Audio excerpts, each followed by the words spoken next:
dalam hal ini yang ingin saya sampaikan, ada seorang pengusaha skincare yang kami lihat, kami dengar infonya juga ikut merasa dirinya dirugikan atau merasa dirinya diperas oleh Nikita Mirzani dan juga rangkaiannya teman-temannya, yaitu klien kami. Beredar luas chattingan antara klien kami dengan seorang pengusaha skincare terkenal ini, yang dimana sudah menjadi konsumsi publik pada saat ini. Seolah-olah ada satu peristiwa pidana, pemerasan, seperti yang sedang ramai saat ini. Maka bersama ini kami meminta klarifikasi ya dari saudari, ada apa?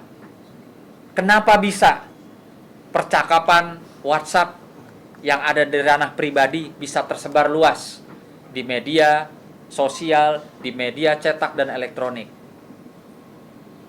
Untuk itu kami sudah melayangkan somasi kepada pengusaha skincare tersebut. Mungkin dengan rekan saya, Pak Imam, yang akan menyampaikan somasi tersebut. Silakan, Bang. Jadi kami sangat menyayangkan ya yang tadi sudah dibacakan oleh rekan kami, Bang Sunan. Kami sangat menyayangkan kenapa komunikasi antara klien kami dengan salah seorang pengusaha skincare tersebut beredar luas dan menjadi konsumsi publik, yang dimana pembicaraan tersebut adalah bersifat pribadi. Yang kami duga bahwa klien kami dituduhkan adalah rangkaian dari suatu peristiwa pemerasan. Padahal jelas di dalam komunikasi tersebut klien kami hanya menyarankan untuk segera diupayakan baik-baik dengan Nikita Mirzani agar produk atau usaha dari salah seorang pengusaha skincare ini baik-baik saja, tidak di review gitu ya. Jadi per tanggal 13 Maret 2025 kami telah melayangkan ke salah seorang pengusaha skincare yang kami duga adalah saudari Melvina Husanti, pemilik produk dari Daviena, ya, yang dimana somasi kami layangkan ke alamat saudari Melvina itu di Palembang, yang sudah diterima per tanggal 15 Maret 2025. Jadi sudah sangat jelas, kami sangat sayangkan sekali yang kami duga komunikasi itu disebar oleh Ibu Melvina Husanti, karena itu adalah percakapan pribadi, tidak mungkin disebar oleh orang lain gitu. Karena itu WA dari klien kami kepada seorang pengusaha tersebut. Jadi kami menduga dan kami yakin bahwa komunikasi tersebut disebarkan oleh Ibu Melvina Husanti.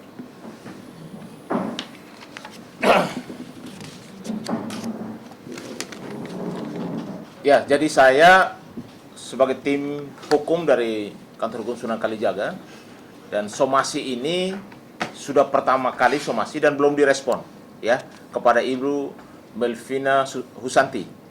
Kami akan kirimkan lagi somasi yang kedua ya kepada saudari, jangan bercanda ya. Karena klien kami ini punya profesi yang mana dia juga merasa bahwa ini sangat merugikan dirinya. Opini yang sesat di masyarakat itu menjadi konsumsi yang negatif, sehingga merugikan klien kami secara nama baiknya dan juga usahanya. Ya, kepada saudari, ya kami sudah layangkan somasi pertama, dan yang saya sampaikan bahwa di sini ada dugaan ya pelanggaran Undang-Undang ITE pasal 27A. Setiap orang dengan sengaja menyerang kehormatan atau nama baik orang lain dengan cara menuduh suatu hal dengan maksud supaya hal tersebut diketahui umum dan bentuk informasi elektronik atau dokumen elektronik yang dilakukan melalui sistem elektronik. Pasal 45 ayat 4.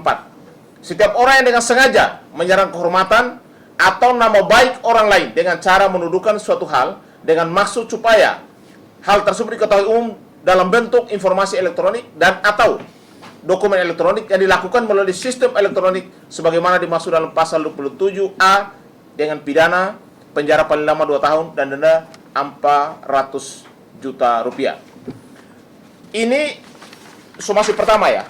Dan kami harapkan kepada saudari supaya saudari segera merespon dan mengklarifikasi terkait pemberitaan yang sekarang lagi viral.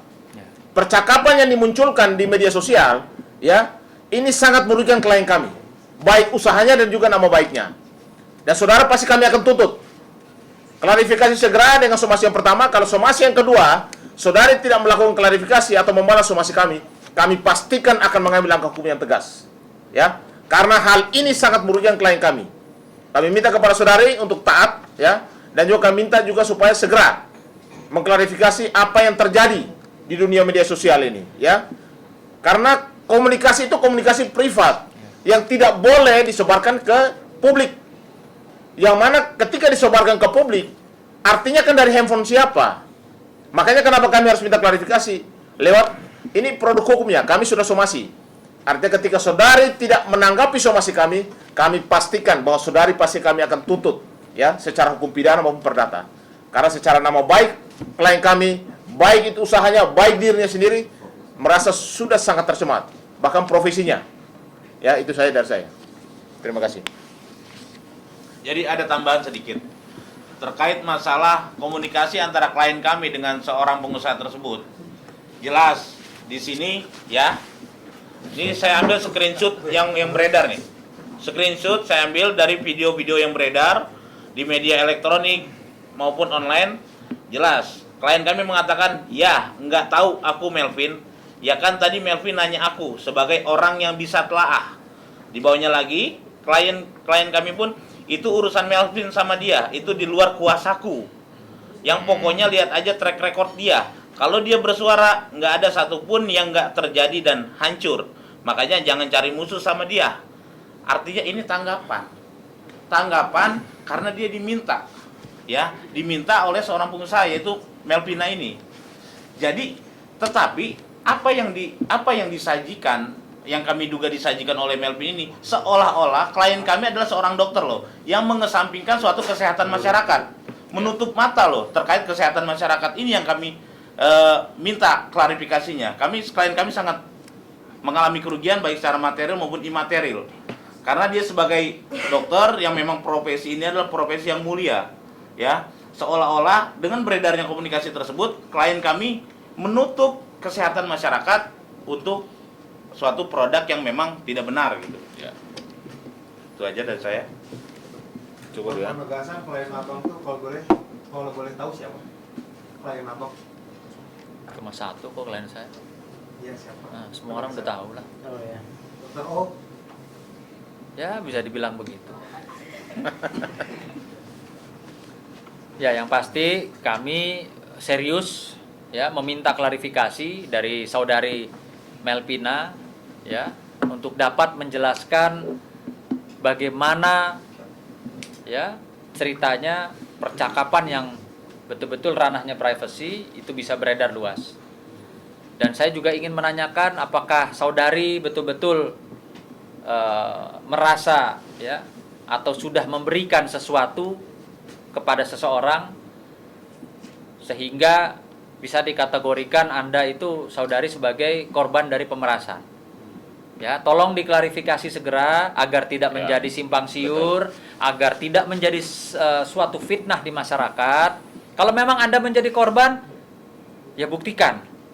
Ya, apakah Anda sudah mentransfer, apakah Anda sudah memberikan, apakah Anda punya rekaman-rekaman apa gitu ya.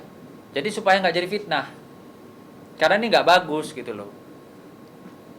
Itu saja dari kami minta segera klarifikasinya. Ya. Karena sampai kapanpun ketika Anda tidak mengklarifikasi, kami akan kejar terus. Yes. Kami akan kejar terus sampai ya semua jadi terang benderang. Ya. Usulan ini berarti ini kan mau menanyakan solusi yang kedua ya. Iya. Nah, kalau memang tidak ada respon juga apakah akan melaporkan atau seperti apa? Ya nanti kita lihat ke depan ya. Kita lihat ke depan seperti apa. Tapi yang pasti paling tidak kan masyarakat harus tahu. Karena ini sudah percakapan ini chat ya, sudah dilempar ke masyarakat, maka masyarakat juga harus tahu apakah benar-benar ini menjadi korban ya atau apa ini gitu loh. Atau ada apa ini di balik ini semua? Kok bisa beredar percakapan yang ranahnya privasi? Sama seperti saya sama Bang Nahak nih. Ya, ada percakapan. Terus tiba-tiba muncul di sosial media, muncul di teman-teman wartawan. Itu dari mana asalnya? Apa saya yang sengaja menyebarluaskan? Apa Bang Nahak sengaja menyebarluaskan? Nah, itu perlu diketahui untuk apa juga kepentingannya gitu loh. Atau mau ingin menggiring opini bahwa seolah-olah oh memang kerjaan klien kita itu ya seperti itu kerjaannya. Kemarin sama dokter apa namanya RG ya. Nah terus sekarang sama si pengusaha skincare ini Melpina gitu kan seolah-olah. Nah jadi tolong klarifikasi. Kalau memang Anda dirugikan, Anda diperas, silahkan bawa dokumennya, silahkan Anda mau melakukan upaya hukum apa. Tapi kalau tidak, ya itu juga harus diklarifikasi. Karena ini menyangkut nasib nama baik seseorang loh. Ya, nggak boleh seperti ini gitu. Bang, kenapa Bang? Yang pertama kan tanggal 15 ya Bang, 15 Maret. Yang kedua ini apa? Kapan, Bang? Somasi pertama itu tanggal 13 Maret ya. Oh, 13 Maret. Tapi karena ngirimnya itu ke Palembang, jadi baru diterima tanggal 15 Maret. Yang dimana memang somasi pertama ini kami kasih waktu 5 kali 24 jam sejak diterimanya somasi pertama ini. 5 kali 24 jam. Iya, berarti 15, 16, 17, 18, 19, 20 tidak ada respon, kami kirim somasi terakhir. Somasi kedua ya, itu menjadi somasi terakhir. Kalau memang tidak ada itikat baik juga ya, tentunya kami akan koordinasi juga melakukan upaya hukum baik pidana maupun perdata. Ya, nanti kami akan sampaikan ke klien kan seperti apa. Ya, kalaupun ada tanggapan dari pihak Davina sendiri, Bang Davina sendiri, permintaan batasan terbuka atau tidak Bang? Terhadap publik segala macam seperti apa? Ya yang pasti pertama-tama kita semua, bukan cuma kami nih, kita semua masyarakat pingin tahu apa yang sekarang ini beredar, ada percakapan, itu benar atau tidak. Atau kan bisa nih sekarang orang bikin-bikin gitu kan, ya kayak seolah-olah iya padahal bukan gitu loh. Itu yang kita pengen tahu. Dan kalau memang itu benar adanya, pertanyaan kami adalah Anda sudah memberikan apa? Saudari sudah memberikan apa? Kepada siapa? Gitu loh. Sehingga bisa dikategorikan korban pemerasan atau adanya indikasi pemerasan gitu. Artinya di sini kita juga meminta supaya saudari Melpina ini menyampaikan sesuatu yang benar gitu loh. Untuk apa ya? Untuk semua klarifikasi. Karena ini sudah dikonsumsi publik. Ya mau nggak mau segala sesuatunya harus melalui publik, melalui media.